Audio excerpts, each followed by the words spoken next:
Gente, boa tarde. Hoje a gente vai iniciar então o nosso estudo aí do capítulo 15.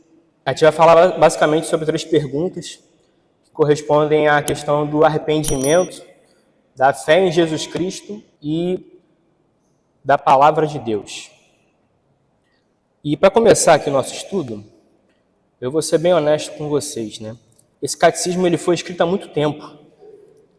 Então a redação dele, na minha opinião, ela é muito erudita e o que dificulta muito a gente de entender o que está sendo perguntado. Então eu vou fazer de vez em quando uma adaptação para a gente conseguir saber o que eles estão falando aqui na pergunta, né? Eu vou começar com a pergunta 153. Que exige Deus de nós para que possamos escapar à sua ira e maldição em que incorremos pela transgressão da lei? Que exige Deus de nós para que possamos escapar à sua ira e maldição? Eu acho essa redação ruim. Se eu fosse botar no meu jeito, eu botaria assim. O que Deus quer que vocês façam para escapar da sua ira e da sua maldição? O que Deus quer que nós façamos para escapar da ira e da maldição? Já que ela é devida por conta do nosso pecado. E eu faria uma pré-pergunta, porque existe uma predisposição dentro dessa pergunta. Porque a pessoa que escreveu isso aqui, ela está partindo de um pressuposto, que Deus espera que nós escapemos. Então a premissa da pergunta é, Deus espera que nós escapemos. E aí a pergunta responde como vamos escapar. Mas eu te faço uma pergunta anterior. Por quê? Por que Deus quer que você escape da ira dele se ele é um Deus justo, onipotente, poderoso e perfeito? Por que um Deus santo deseja que determinadas pessoas se livrem da sua justiça? Por que Deus quer que nós escapemos da sua maldição? Eu vou retomar um assunto que eu falei ano passado. Quem lembrar, levanta a mão, não vou pedir para discorrer não, mas eu tinha dito ano passado na confissão de que o Evangelho é uma história de amor. Alguém lembra quando eu falei isso? Ninguém? Tudo bem, então. Melhor ainda, porque aí a gente recapitula. Mas por que Deus quer que nós escapemos da sua ira e maldição? Porque o Evangelho é uma história de amor. E isso está muito claro em Gênesis, capítulo 3, acho que é o versículo 15, onde a gente tem a cena da queda.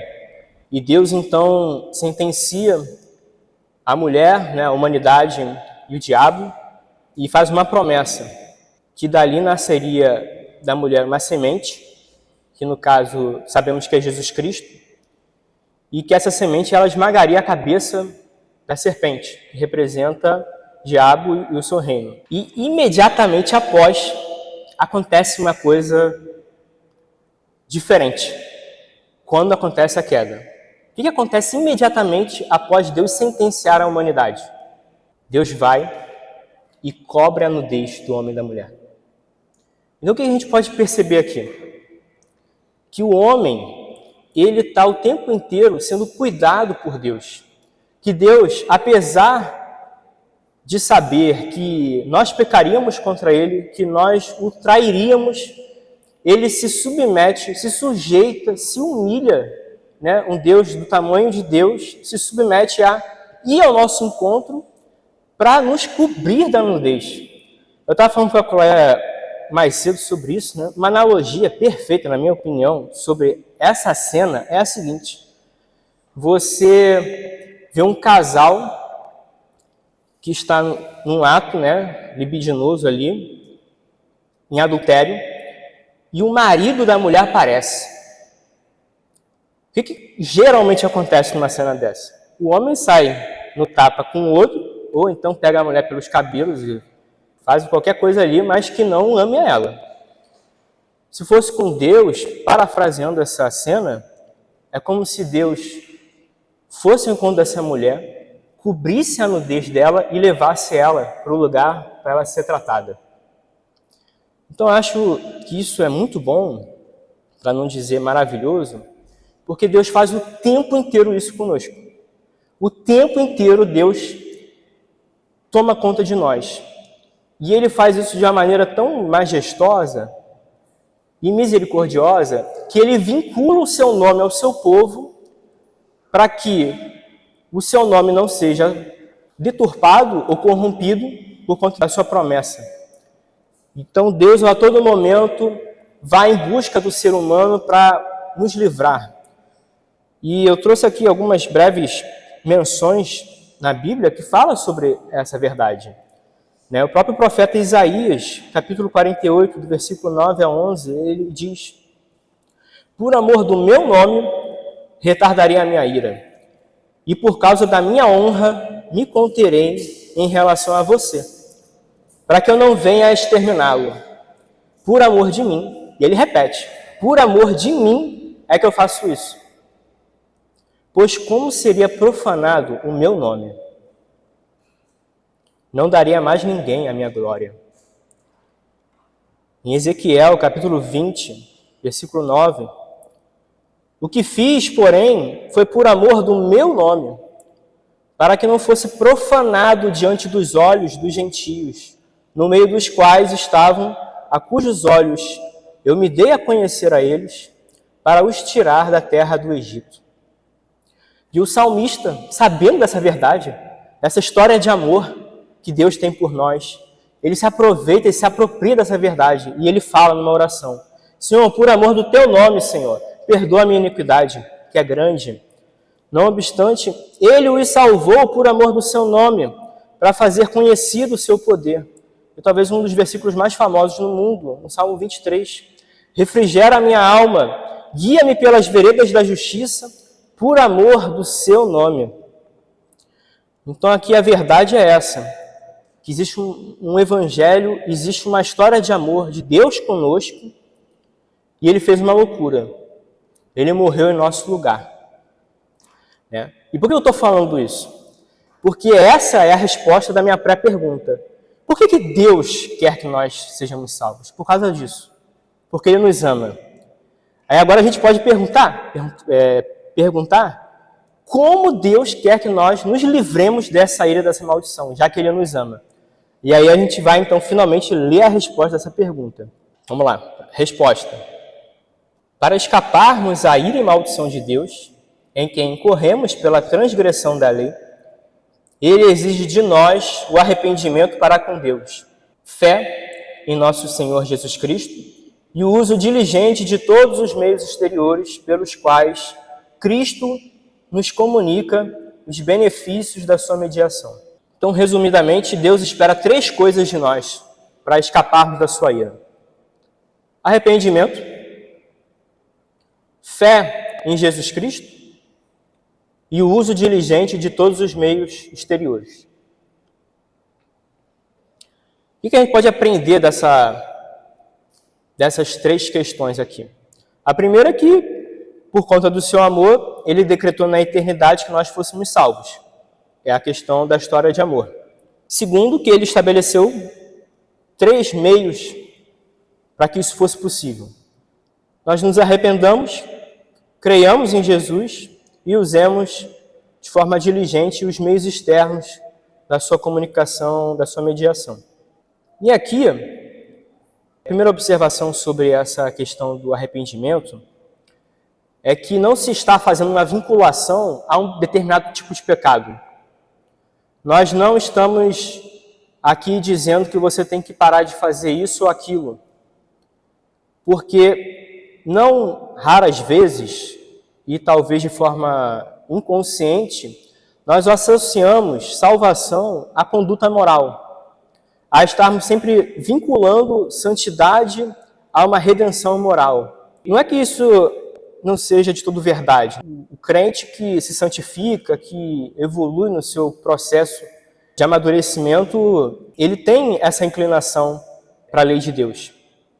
Mas o que está sendo falado aqui é de uma condição geral da humanidade de se entender que nós pecamos e merecemos o inferno. E é curioso porque, não raras vezes também, isso é feito ou falado de uma maneira comum no nosso dia a dia, né? Quantas pessoas aqui não já conversando com alguém, num evangelismo, E a pessoa fala, olha, mas eu não fumo, eu não cheiro, eu não bebo, eu não traio minha mulher, eu não vejo pornografia, eu não roubo, eu dou meu dízimo. Então a pessoa acaba associando sempre essas práticas à sua salvação. E não é isso que a confissão e o catecismo estão querendo dizer com arrependimento. Não é a condição moral sobre isso. E o segundo ponto, a respeito do arrependimento, é que isso é um dom do Espírito Santo. E a gente vai falar um pouco mais à frente sobre isso também. Mas sem a ação miraculosa de Deus sobre nós, isso também não seria possível. Então é bom nós termos isso em mente. E o segundo ponto é a fé em Jesus Cristo. O que é fé em Jesus Cristo, conforme o catecismo está querendo dizer aqui? Que é aquele Jesus que é revelado nas Escrituras. É aquele Jesus que é tido como rei, profeta, sacerdote, único mediador do homem e Deus. É aquele que é revelado ao longo de todas as Escrituras. Porque se nós sairmos aqui e perguntarmos se alguém crê em Jesus, todo mundo crê. Mas a crença em Cristo das Escrituras é diferente daquela que é comum para a sociedade. E aí a pergunta que eu te faço é sobre a fé em Jesus Cristo. Como que acontece isso na prática? Como nós somos salvos pela fé em Cristo na prática? Por um pacto. Um pacto onde nós somos salvos por obras. Somos salvos por obras, talvez contrariando aqui alguém olhando para o Novo Testamento. Mas como é que funciona isso? É por conta do pacto da graça, que já foi explicado isso mais atrás, né? Eu sei que tem perguntas sobre isso. E o pacto da graça nada mais é do que a manifestação temporal do pacto da redenção. E como que funciona isso? Deus criou lá o universo, criou a humanidade, criou a terra, botou o homem dentro do jardim e deu uma lei para ele. E aí ali dentro existe um relacionamento, de certa forma, condicional. Deus dá para um homem a responsabilidade de administrar o jardim, de dar nome aos animais, de ser fecundo e encher a terra. E a principal que mais nos interessa aqui é dele não comer do fruto da árvore proibida. E ele foi lá e comeu. E a partir do momento que ele come esse fruto, ele quebra a aliança com Deus e perde não só o direito, mas a possibilidade de ter comunhão com Deus. Porque agora ele está morto espiritualmente. E Deus, Trino, na sua história de amor conosco, ele bola um jeito de fazer com que não seja o fim. Então, de forma bem ilustrativa, vamos imaginar que eu estou desenhando aqui um pacto.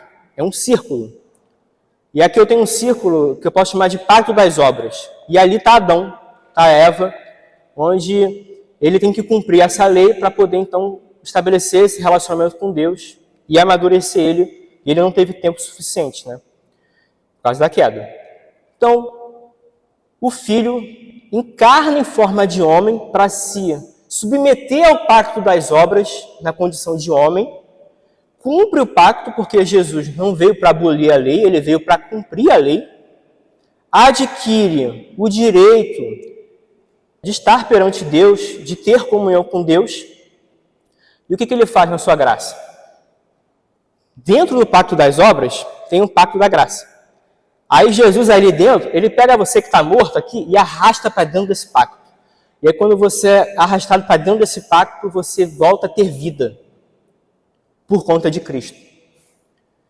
Então o pacto da graça é a manifestação temporal no tempo dessa história linda de amor que Deus tem por nós.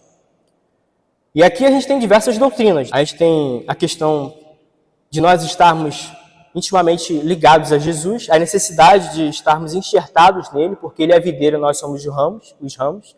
Sem isso, nós estamos mortos. Nós temos a doutrina da justificação pela fé, porque eu sou justificado pelas obras de Cristo.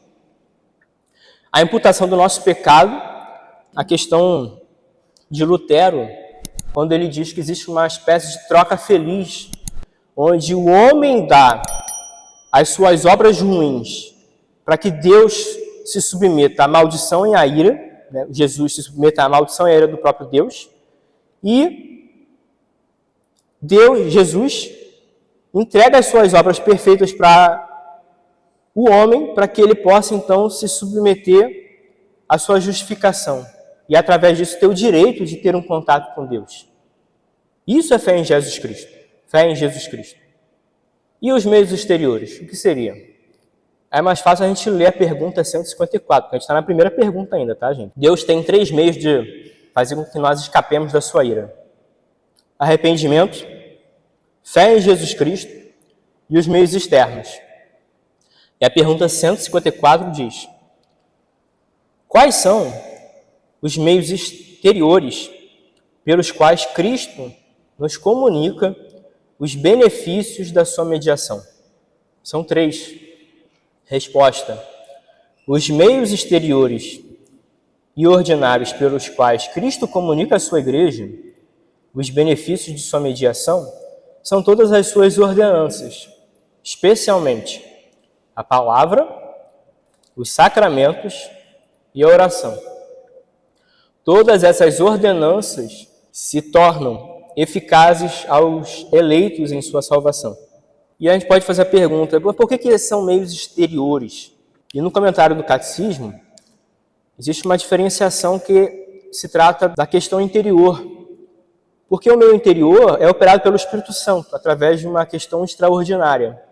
Então nós somos salvos pelo Espírito, pela pregação da palavra e a operação do Espírito em nossas vidas, de uma maneira interior, onde nós não podemos ver, e de uma forma extraordinária, porque a salvação, o renascimento é um milagre. Agora, temos os meios exteriores e ordinários, que são os meios que a igreja tem para manifestar o reino de Deus na terra. E a utilização desses meios, que são esses que a gente acabou de dizer, eles são a identidade da igreja. São a identidade da igreja. A pregação da palavra, os sacramentos e a oração. E aqui cabe uma observação sobre palavra de Deus, que é utilizada como, talvez, quem lê literatura de teologia, revelação especial. Nós temos a revelação geral, que é a natureza, o homem tem noção, conhecimento de que existe alguém que criou isso tudo, e a revelação especial é o próprio Deus se revelando ao longo das Escrituras, né? Hoje a gente tem a Bíblia, mas naquela época nós tínhamos os profetas e todo o registro da sua fala com o povo de Israel. E aqui é interessante falar sobre a palavra de Deus, porque existe uma premissa de que para você ser salvo, você precisa conhecer a palavra. Então nós só vamos conseguir escapar da maldição de Deus a partir do momento que temos acesso e alguém falando sobre isso. E eu estou falando isso mais por conta daquele momento que hoje vivemos, não sei desde quando existe isso, né? Mas aquela fala, né? Prega o evangelho, se possível, use palavras. E a grande verdade é que o testemunho, ele é um meio totalmente eficiente para nos apontar para alguma coisa. Mas ele por si só não é capaz de fazer com que alcancemos a salvação. Então, a gente tem que se utilizar de forma diligente da palavra de Deus e não negligenciar, para que nós não caiamos no erro de achar que nós estamos pregando o evangelho porque o cara do meu trabalho está vendo como é que eu ajo. E ele sabe que eu sou crente. Então, aquilo ali já é suficiente. Não é. A verdade é que a palavra precisa ser exposta, precisa ser explicada. E vamos falar mais à frente sobre isso. A fé vem pelo ouvir, né? E não pelo observar. E a segunda observação é o que é um sacramento. Nós temos a palavra, nós temos o sacramento e temos a oração. Falamos da palavra. O que é um sacramento? O Catecismo me responde. Pergunta 162. Vou dar uma palhinha porque eu não vou me aprofundar isso, porque a gente vai ter aulas específicas só sobre isso. Mas a pergunta 162, o que é um sacramento? O sacramento é uma santa ordenança instituída por Cristo em sua igreja para significar, selar e conferir àqueles que estão no pacto da graça, o pacto da graça, viu como é que eu não dou ponto sem nó? Os benefícios da mediação de Jesus, para os fortalecer e lhes aumentar a fé e todas as mais graças e os obrigar à obediência. Isso é muito interessante, mas não vou falar isso não. Obrigar à obediência, para testemunhar e nutrir o seu amor e comunhão uns para com os outros, e para distingui-los dos que estão de fora. Então percebam que o sacramento ele é um meio de conferir identidade para a igreja, para nós sabermos quem faz parte da igreja invisível, né? Aquele grupo de pessoas, aquela igreja local, aquela denominação, elas fazem uso desses três elementos para manifestar a graça de Deus e o reino. E também, a terceira observação é o que é oração. Pergunta 178. O que é oração?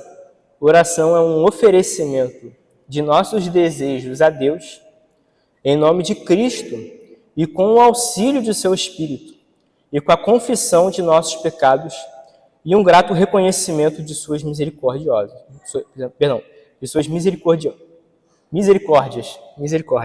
Não vamos nos aprofundar também, porque teremos, salvo engano, acho que 4 aulas sobre oração, né? A igreja vai orar muito. Caminhando para o final, pergunta 155. Como a palavra se torna eficaz para a salvação? Como é que a palavra se torna eficaz para a salvação? Resposta.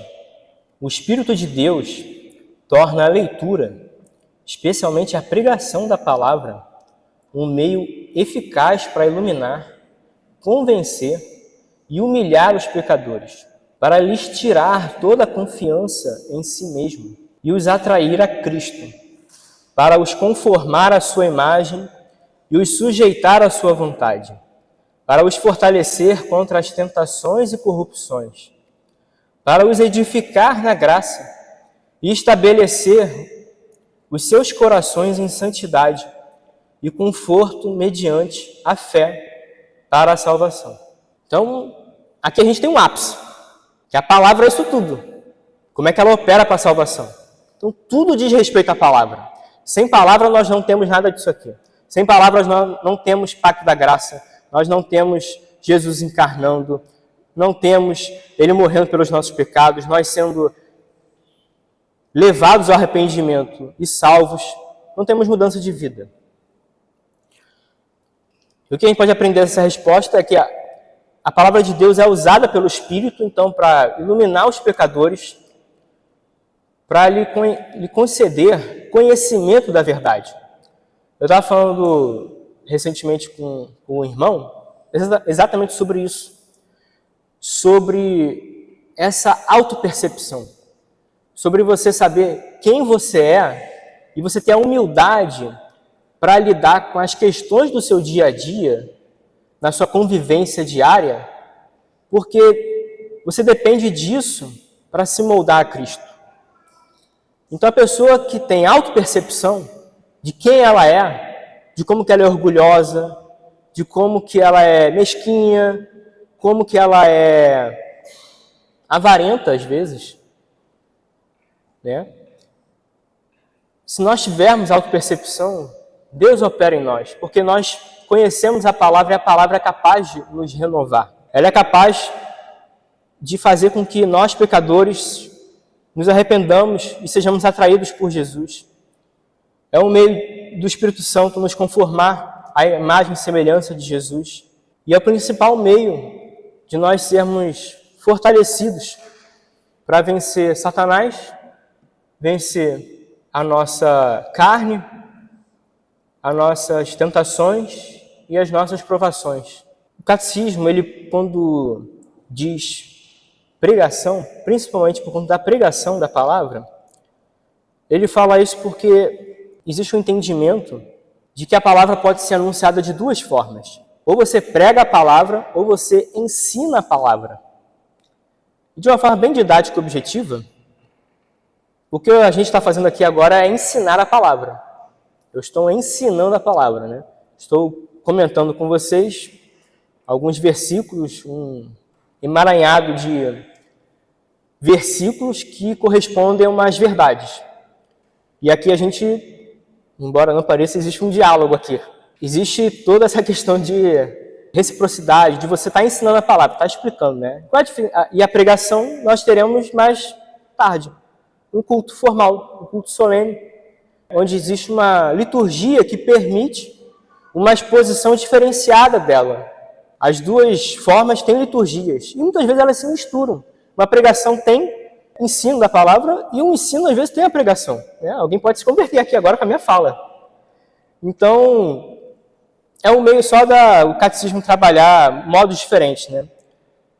Mas, de uma forma como um todo, o importante é você falar a palavra. Isso que é importante, gente. Falem, preguem, ensinem a palavra.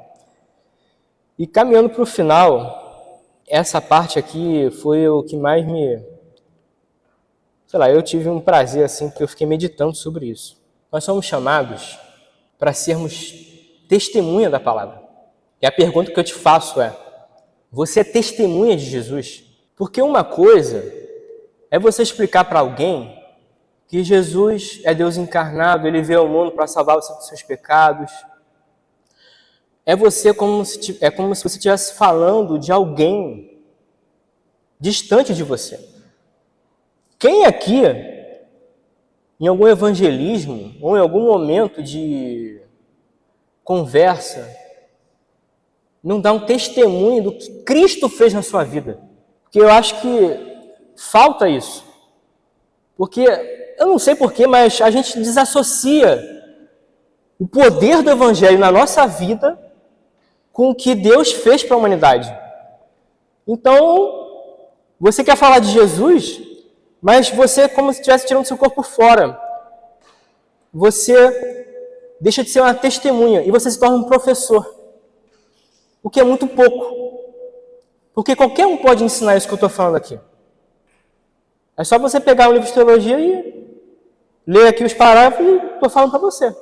Agora, se a pessoa olha para a minha vida e através dela eu consigo fazer a pessoa me chamar a atenção e falar assim, cara, quem é esse Deus? Quantos anos cada um aqui tem de caminhada cristã?